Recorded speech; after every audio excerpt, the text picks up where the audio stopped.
Alors en design humain, il existe 4 grands types énergétiques. On a les générateurs, c'est à peu près 70% de la population. Les projecteurs, c'est à peu près 20% de la population. Les manifesteurs, c'est à peu près 9%.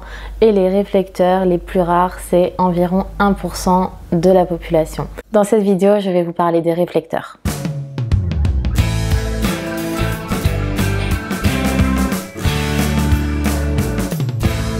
Tout d'abord, si tu ne connais pas ton type énergétique, je t'invite à cliquer sur le lien qui est en dessous de la vidéo pour découvrir gratuitement ton type énergétique. Il te suffit d'avoir tes informations de naissance, donc ta date de naissance, ton heure de naissance, ton lieu de naissance, et tu vas avoir ton schéma corporel, ton type énergétique, ton autorité intérieure, ta stratégie, toutes les infos pour commencer à découvrir ton design humain. Et si tu fais partie du rare pourcentage de réflecteurs, cette vidéo te concerne. Alors comme je l'ai dit dans l'introduction, les réflecteurs c'est à peu près 1% de la population, donc c'est le type énergétique le plus rare et sa plus grande particularité, c'est que tous ces centres énergétiques sont ouverts, tous ces centres sont en blanc sur son schéma. Pour rappel, les centres énergétiques qui sont ouverts, sont en reflet avec le monde extérieur. Ils vont ressentir l'énergie de façon amplifiée. Par exemple, si ton centre du plexus solaire est ouvert, eh ben, tu vas ressentir les humeurs, les émotions des autres de façon amplifiée.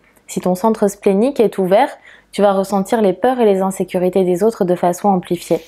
Et en général, on a tous quelques centres définis, quelques centres ouverts. Les réflecteurs, leur particularité, c'est justement que tous leurs centres énergétiques sont ouverts, sont blancs sur le schéma.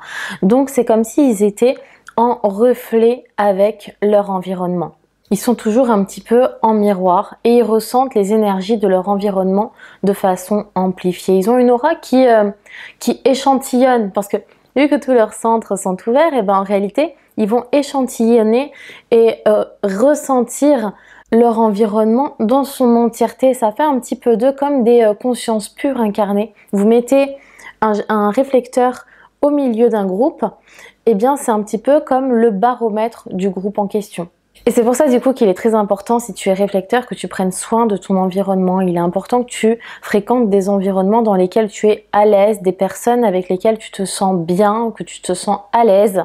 En fait, en tant que réflecteur, il n'y a rien à prouver, rien à fixer. Ton GPS intérieur, c'est vraiment juste te sentir à l'aise avec ton environnement. Plus tu te sentiras à l'aise avec ton environnement, plus tu pourras te laisser surprendre en fait par les surprises de la vie en général.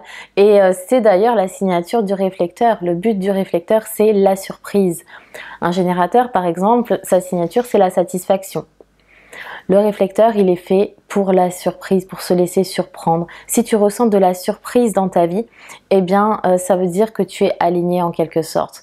Et à l'inverse, si tu es désaligné, si tu n'es pas en accord avec toi-même, tu vas ressentir la déception. Et pour ça, il y a deux choses très importantes. C'est ton autorité intérieure et ta stratégie. Et chez le réflecteur, les deux sont intimement liés parce que la stratégie du réflecteur, c'est attendre un cycle lunaire avant de passer à l'action, avant de prendre une décision. Et son autorité intérieure, du coup, c'est la lune. C'est pas vraiment une autorité intérieure pour le coup, même si ça va être en reflet par rapport à son intérieur à lui, parce que c'est pas parce que tu as un réflecteur que tous tes centres sont ouverts que tous les réflecteurs sont pareils. Non, chaque réflecteur, il a des activations dans son schéma qui vont faire de lui également quelqu'un d'unique avec des potentiels qui lui sont propres. Mais ce sont des potentiels qui vont s'activer de façon aléatoire. En fait, le réflecteur, il est dans une éternelle fluctuation. Et il est capable d'être un véritable caméléon, du coup, de son environnement. Sa stratégie, c'est attendre un cycle lunaire, donc environ 28 ou 29 jours. Alors ça peut paraître un petit peu limitant, hein. Comment ça, à chaque fois que je dois prendre une décision, je dois attendre un cycle lunaire. Alors bien sûr, c'est pas pour les décisions du quotidien, c'est pas pour aller faire des courses, c'est pas pour regarder telle ou telle émission à la télé. C'est vraiment pour des décisions qui vont avoir un impact, une influence sur toi sur le long terme, comme par exemple changer de travail, déménager, partir en vacances sur une longue durée. Voilà, des décisions qui peuvent avoir des conséquences sur ton énergie.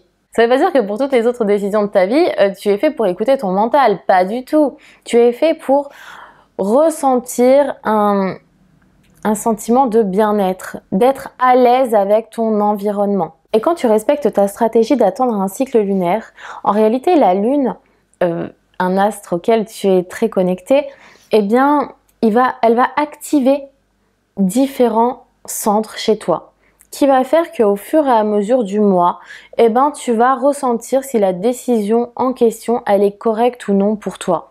Parce que sur le moment, si par exemple on te propose de déménager et sur le coup tu ressens une euphorie émotionnelle, ouais c'est trop cool, j'ai trop envie de déménager, c'est trop bien, et ben vu que ton centre du plexus solaire il est ouvert, et ben tu ressens l'émotion de l'autre.